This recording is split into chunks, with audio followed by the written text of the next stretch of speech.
All right, so there are a couple different parts to this problem.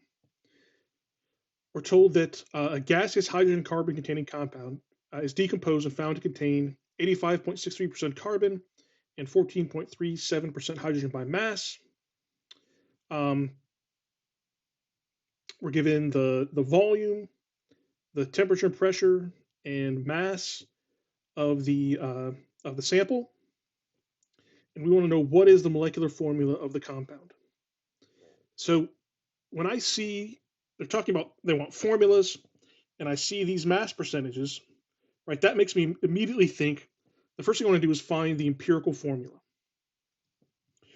right? And then I've got information about a gas, and we know that there's a relationship between the density and the molar mass. And so if I have the empirical formula and the molar mass of this compound, I can get the molecular formula. Right. So I think with long problems like this, it's helpful to do what I say I put on blinders. Right. And so the first thing I'm going to do is I'm just going to focus on the first part of the information here. Right. They've given me the mass percentages. And so I need to find the empirical formula.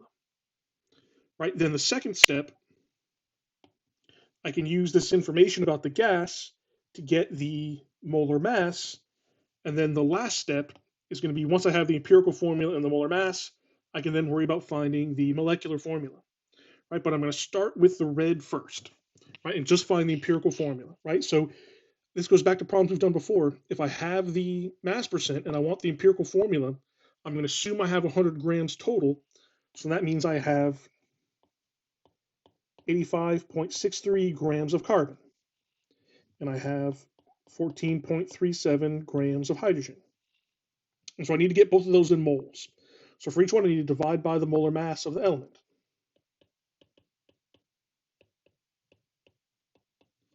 And so for carbon, I get 7.13 moles. For hydrogen,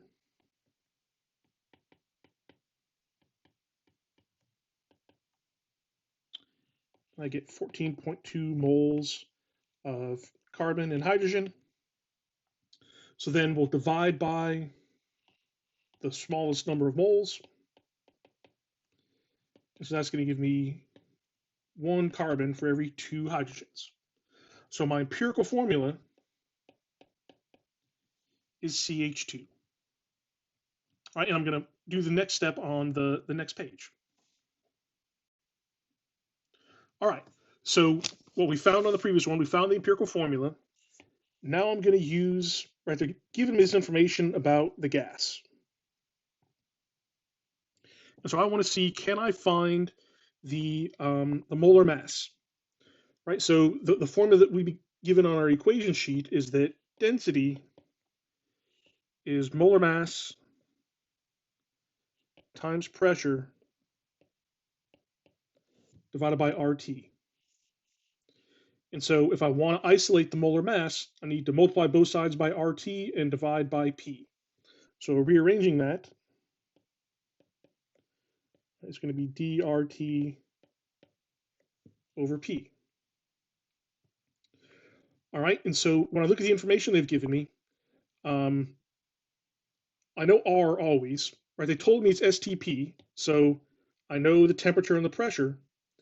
They didn't give me the density, but they did give me the mass and the volume. And because I know that density is mass over volume, I should be able to calculate that volume. But we have to be careful when we're using gases, and because in R, right, the volume is in liters, when I calculate the density, I want it to be grams per liter, not grams per milliliter. So I need to be sure I use the volume in liters. And so for the density, it's going to be 0.646 grams.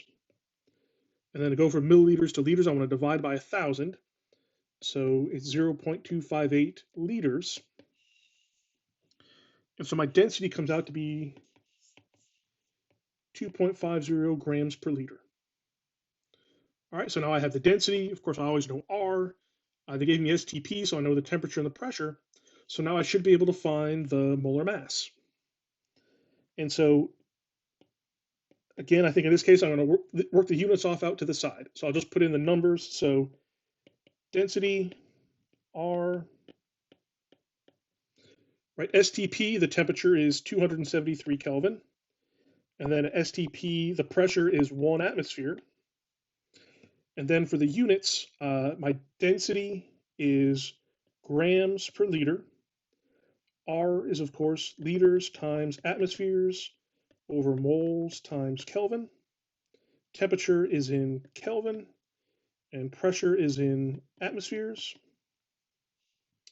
So the liters cancel, atmospheres cancel, kelvins cancel, and so I'm left with grams per mole, which is good. That's the units that molar mass should have. So when I then do the math out for the molar mass, I get 56.0 grams per mole. All right, and then we'll finish up the problem on the last slide. All right, so here's what we know. We found the empirical formula. We know the molar mass. So I know the molecular formula is going to be some multiple of the empirical formula. To get that, I'll take the molar mass and divide it by the what I call the empirical mass. So for the empirical mass, right, I've got a carbon, 2 hydrogens,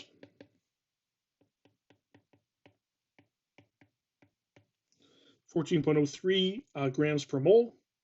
When we did these problems before, I used N to represent the multiplication factor, but I don't want to get that confused with moles here. So I'm just going to leave that off. Or maybe let's write the multiplication factor is 56.0 grams per mole.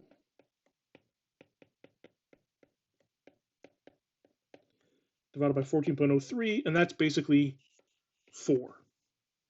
So then the molecular formula is 4 times the empirical formula. So C4H8 is my molecular formula.